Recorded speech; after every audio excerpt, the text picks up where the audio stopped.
Welcome to the next project. This is episode 100 of the HBSC Guitar Kit Mod project. It's been brought to my attention. This project has been going on for 20 years. I believe it. I was a young fellow when I started this project. Now look at me. There's a lot going on in this episode. I'm taking the guitar from needing to be sanded and prepped for paint and clear to scuffing and buffing it, and I use an automotive angle grinder buffing style buffer. I don't have a pedestal buffer. Use a foam polishing pad, not a wool pad, and there's a reason for that. Maybe I'll discuss that later if I remember. Moving on then to installing the electronics, and this is where I run into my next train wreck or plane crash, or maybe it's a shipwreck in this case. I practiced getting the electronics out of the body before I put the back on, got that all sorted out. Now I'm having trouble getting the electronics back into the body, and I realized that someday this guitar will need to be worked on again. Maybe I'll need new pots or new pickups, so why beat myself up in the future by making it really difficult to deal with electronics? So this guitar will be going in for surgery on its back, so stay tuned for that. Shed a tear, or just say, you know, it had to happen. It had to happen. Well, let's start the next project.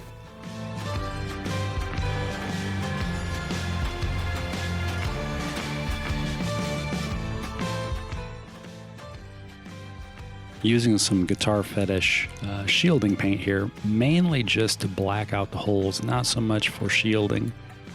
I've used the StuMax stuff in the past, and honestly I think it's a better product. It is crazy expensive though.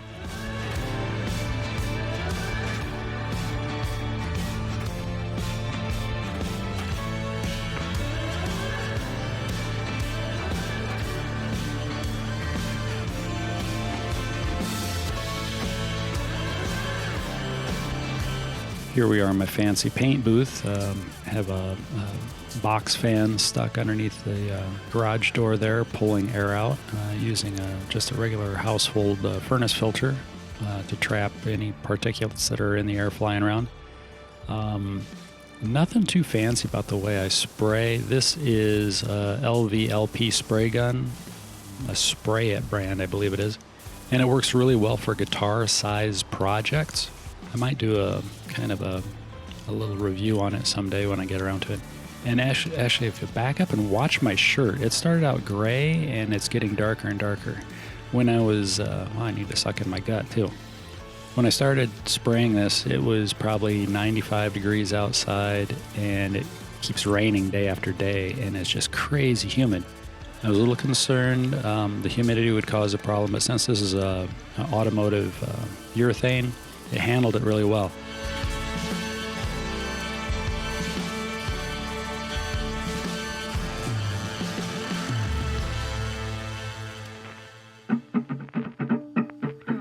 It's time to scuff and buff all that clear back down. I use a automotive angle grinder buffing.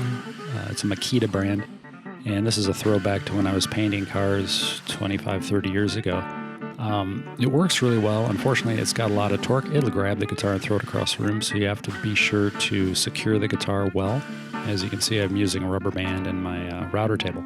Also, I'm using a foam polishing pad, not a wool pad. Wool pads, I feel, are more tend to scarring the finish of especially guitars. The foam pad's very forgiving, yet it'll still tear up a finish. It'll burn through edges and things. And we got a really good shine going here. I'm using also two different polishing compounds. One is a polishing compound, the other is called a swirl remover. They're old 3M products.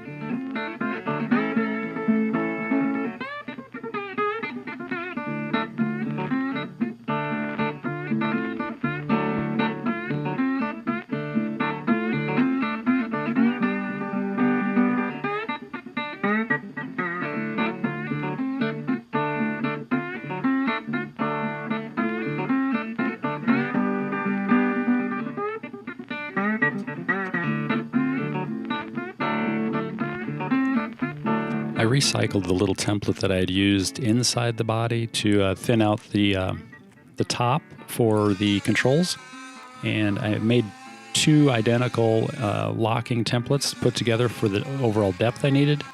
And I used a 0.8 millimeter engraving bit to cut a really fine path through the back cap.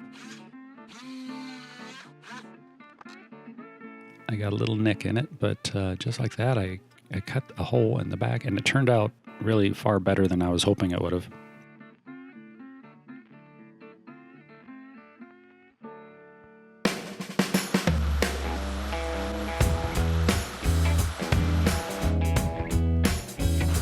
When I realized I really needed to have a back access cap, I was faced with the problem of not having a way to mount the back cavity cover in the body. So I had to make a lip and insert it, as you see here, and glue it in place. And those are actually little foam chunks off of like a floor mat you would stand on. I just cut little pieces off. They're pretty firm. The manufacturer calls them high density foam, but I had a commenter say that I was crazy and they're not high density foam. So anyway, they're a very dense foam, resilient. You can stand on them all day long and they pop back. So they worked really well as internal pressure clamps. Okay. I'm getting really tired of doing electrical work on this guitar. This is like the third time I've rewired this guitar because I keep changing the plan. And I have a sickness. It's just can't leave things alone. I have to keep changing and redoing.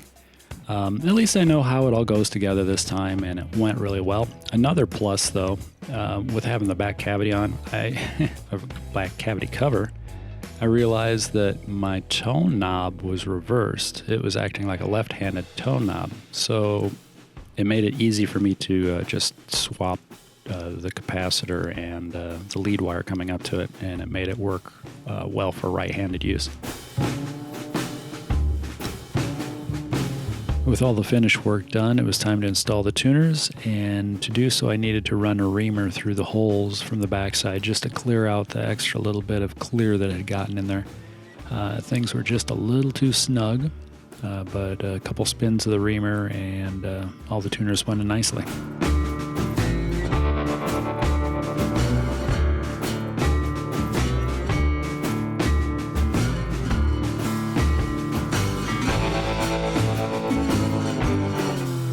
Here I'm doing a quick dressing of the nut just to get the string height about right. I still need to set the truss rod to get it exactly where I want it. And I'm also going to do an initial intonation of the guitar and just play it for a little bit. My plan, though, is to make a compensated nut for this guitar. I've done a bunch of reading, watched some videos, and my thinking is if we're willing to have a bridge that we can compensate, why would we not want to have a nut that is compensated? It just seems to make sense.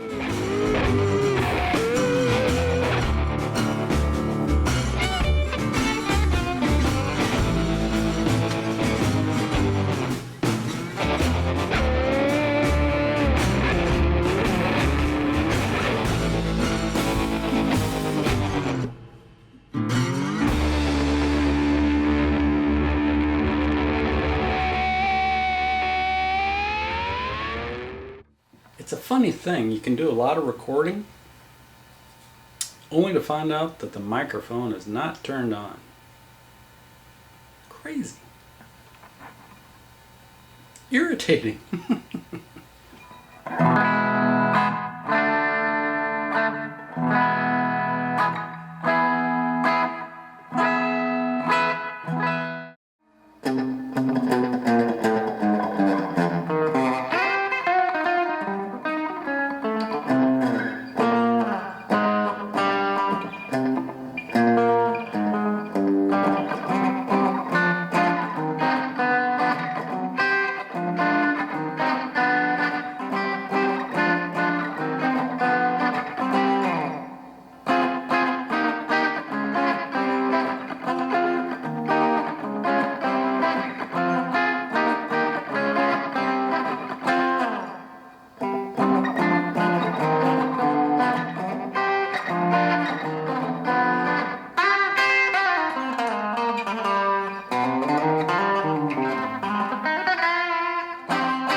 bad. Right there. That's bad. One last take. One last try. One last attempt.